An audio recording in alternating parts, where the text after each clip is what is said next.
Good morning, everybody. This is Patrick Lee with Midweek Motivation Live. I hope everyone's doing okay this morning. It is 10 o'clock. I think we had a date, right? Midweek Motivation Live every Wednesday morning at 10. It is 10 o'clock. How do you like my new banners? My new logo up here in the corner. I can find it. There it is. See, there's my new logo. Thank you, people, for tuning in already this week. Midweek Motivation Live. We're going to be talking about success or fulfillment this week. Is it possible to have both success or fulfillment? A lot of people in the news have been talking about this. A lot of motivational speakers and self-help gurus in the past talk about this topic a lot. I did not turn on the ring light today, so there's no reflection in my glasses. I hope there's plenty of light in here. We have a lot of other light going on around us. Thank you, people, for tuning in. We've already got a lot of people tuning in. I want to talk to you this week a little bit about success or fulfillment. I've read a story recently, listened to a story about Robin Williams.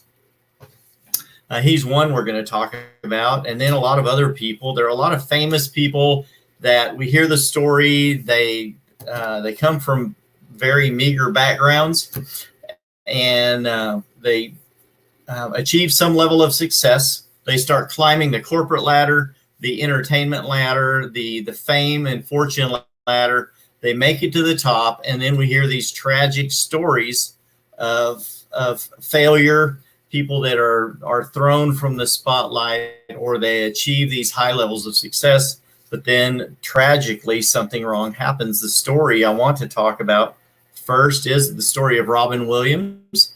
And many of you would attest that Robin Williams may have been one of your favorite comics in the past. I remember when I was a young teenager, the Mork and Mindy show came on. Raise your hand, give me some likes and loves if you remember Mork and Mindy, right? Robin Williams, Nanu, I am Mork from Ork, with Robin Williams and Tam Dauber. And Robin Williams moved to Hollywood as a comedian, claimed he was going to get his own TV show, which did not happen to anybody until they had earned their chops. But, within just a short time, Robin Williams had his own TV show. It became wildly successful. He became known as an incredibly successful comedian. I enjoyed Robin Williams. The impersonations he could do were amazing. The different characters that he could talk and voice in were amazing. But Robin Williams went on to become a wildly successful comedian and started starring in movies and The World According to Garp. What was that all about? Jumanji, the Dead Poets Society, a lot of different movies that Robin Williams was in. And one of his goals in life was to win an award for a movie that was not a comedic role, and he eventually did. He wanted to play a dramatic role and not be known just his legacy. He didn't want to be known as just a comedian, right? Many of you remember that. And he ended up winning awards for dramatic roles as well, and went on to play characters like serial killers and mass murderers, and could play an equally dark person as easily as he could a comedic person, a comedian, a comedy role. So anyway, Robin Williams became a household name. Ended up hanging himself in his own home, where his wife and children found his body. Seemingly at the height of his career, he was wildly successful in a lot of movies, was doing very well touring and still performing, doing shows, comedy shows, speeches at universities. But he ended up taking his own life. And we've heard stories like this before, and that's one of the things I want to talk to you about today. There are so many things that are going on with COVID-19. A lot of people that are shut into their homes. We're kept away from our social circles. We're kept away from a lot of our friends, other than through social media, phone calls, and some of us are able to visit. The reins are loosening up a little bit on society right now. But I just wanted to talk to you a little bit about success or fulfillment, and can you have both in life? There are a lot of people that are very successful and not fulfilled. And that, sadly, is probably the case with Robin Williams. There are many others, rock and roll singers and stars, famous musicians, actors, and actresses that throughout the years we've heard their stories. They've committed suicide. They've taken their own life. They've achieved huge levels of success, but they were unfulfilled. Now, on the other side of that coin, there are many people that are very fulfilled in life that have not achieved high levels of financial, what the world might call success, but they live very, very fulfilled lives. So then there are people that I want to see if you can become. And those are the people in the middle of that, success or fulfillment. Can you have both? I think the answer to that is going to be yes, you can be successful and fulfilled. And here is how. We're going to talk about a couple of different things, about 4 different topics about how to become successful and fulfilled at the same time, because I believe that you can. I know that there are very, very, very many examples of people that are. Thank you, those of you that are tuning in. You should have the ability to ask questions or comment on this. Even me, I'm using my new service, StreamYard, and it shows me everyone's watching. We are live. I am showing the likes and loves coming up in the corner of the screen. I appreciate that. But you should be able to comment or ask questions and actually have them show up on screen as well. I'll switch to the comments. Yes, Sal is commenting. Good morning, Sal. It's good to see you on here. I appreciate that. All of you that tune in from all over the world each week, man, I just love that. I'm so thankful. And I want this message to get across to all of you, whether you're in Mexico or Italy, New York, LA, it doesn't matter, Denver, Amarillo, Texas. There are a lot of people that watch from South Texas. Some people up in Ohio and other states that watch. Love it that you guys watch each week. I appreciate that. But using this new service now, I can actually put you and your comments up on the screen as well. And if you have questions that you would like, we can put those questions on screen as well. And perhaps some other people can comment and help answer your question with you. But I want you all to know that I do love you and care about you. And I believe that you can be successful and fulfilled in life. Smiles, Christine. That's awesome. So the number one step I think we need to talk about in determining if you can be successful and fulfilled, and I think you can be, the number one step to achieving this is defining your core values.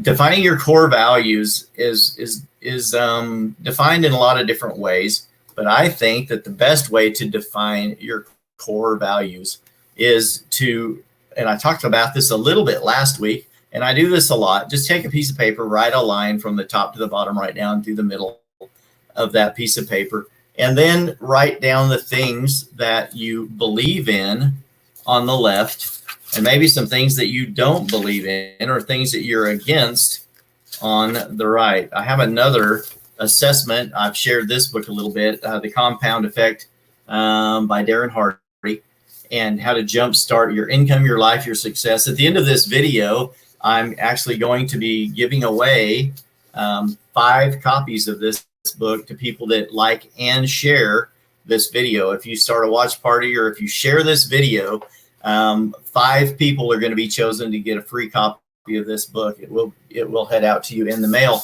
But yes, gift giving is one of my loves.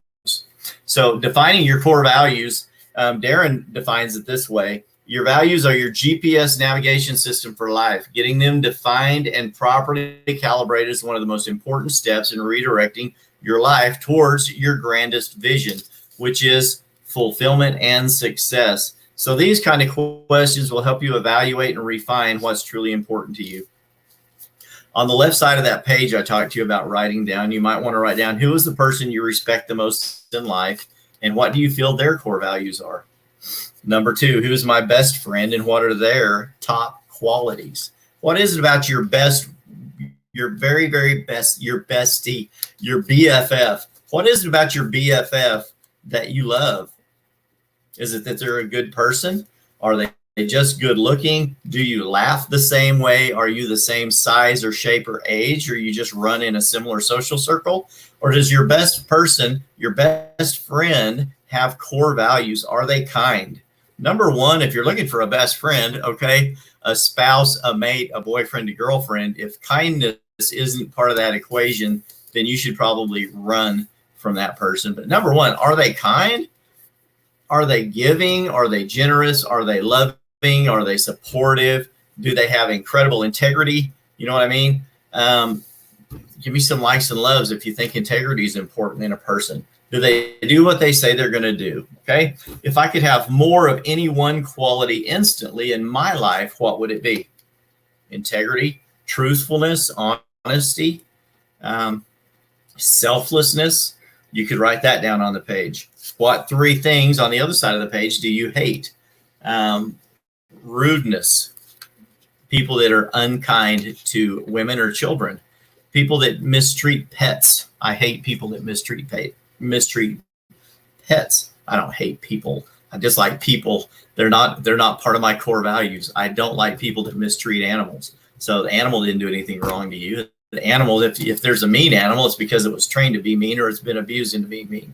So what three people in the world do you dislike the most and why? What are the character flaws or traits that you think they have? Put those down on that right side of the page under the things that you want to stay against. Then start talking about personality traits. What kind of attributes or quality do people compliment you on the most? And that's a big key determining factor in what your core values probably are already. If people already tell you or comment to you regularly that they think you're a very kind person, or, oh my God, you're so awesome, you're always so thoughtful. Thoughtful is huge, right? Thoughtful people are well remembered. A simple little text message from someone, if you've done something kind, if they text you, if you get a thank you card in the mail, those things might trigger. If you get a like, a love on a post on something when you've commented on someone's page, or you tell someone happy birthday, and those little thank yous, those things that people thank you for are a pretty good determining factor in what some of your core values already are. So put those down on the left side of the page. And once you've gone through that page, you want to start refining that. Look through all of the traits and qualities on the left side of the page, things that you admire in other people and that other people admire in you, and determine in your mind if you think those are if that defines you as the kind of person you want to be. Does that make sense? If those words are kindness, generosity, meekness, strength, intestinal fortitude, and loyalty. Loyalty is huge. So many people are unloyal anymore. You have to determine the people that are loyal to you, the people that are fooling you as well, because some people's loyalty is true. Some people's loyalty is purchased. There's a big difference. Purchased loyalty is not loyalty. Ding, ding, ding, ding, ding. Write that down, write that down, write that down. Purchased loyalty is not loyalty. That's a Patrickism. That didn't come from Tony Robbins or Darren Hardy. That came straight from Patrick Lee. So number one, define your core values. If you can define your core values, the things in life that the kind of person that you want to be, the values, then you can focus on the values. And where your focus is, your energy will follow. So if you can determine your core values, you can focus on those, and what you focus on expands in your mind. This is simply a law. You can't avoid it. If you think on good things, they will grow. The things that you think on will grow. The things that you disregard and push out of your mind will shrink up, wither, and die. The old Indian proverb said there are two wolves that live inside your spirit. The wolf that grows is going to be the one that you feed. Okay, so you need to focus on your core values, the things that the kind of person that you want to be. And as you focus on them, your energy will flow in that direction and you will see them start to grow. Number two, when determining if you want to be, how to be successful and fulfilled at the same time, you need to define what restores your energy.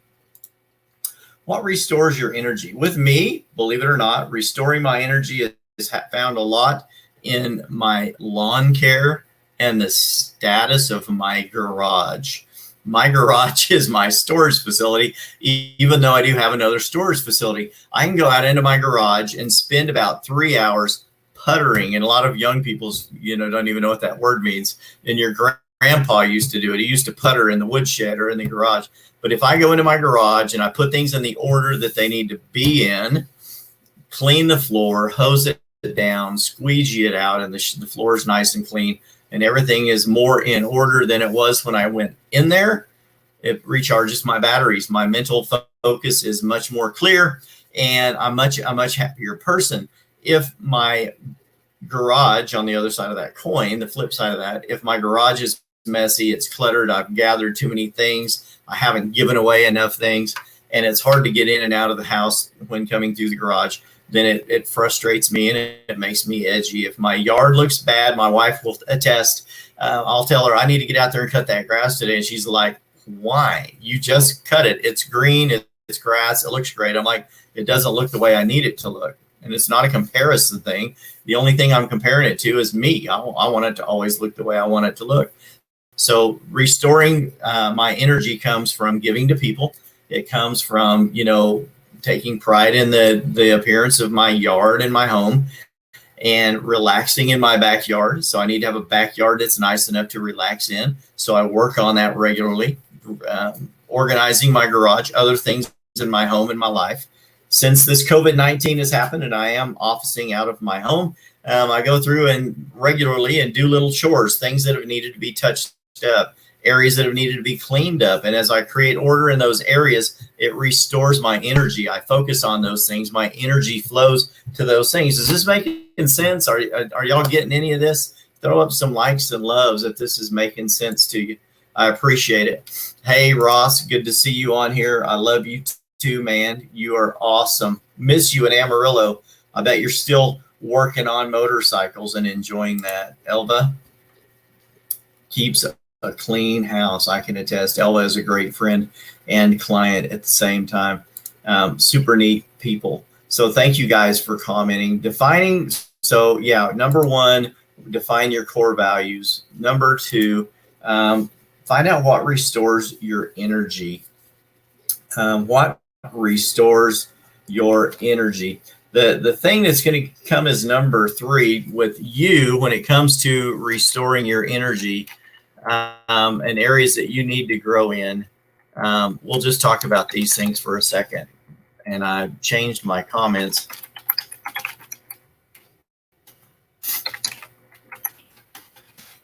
These are the things that may restore your energy. And this simply is growing, serving, sharing, and giving.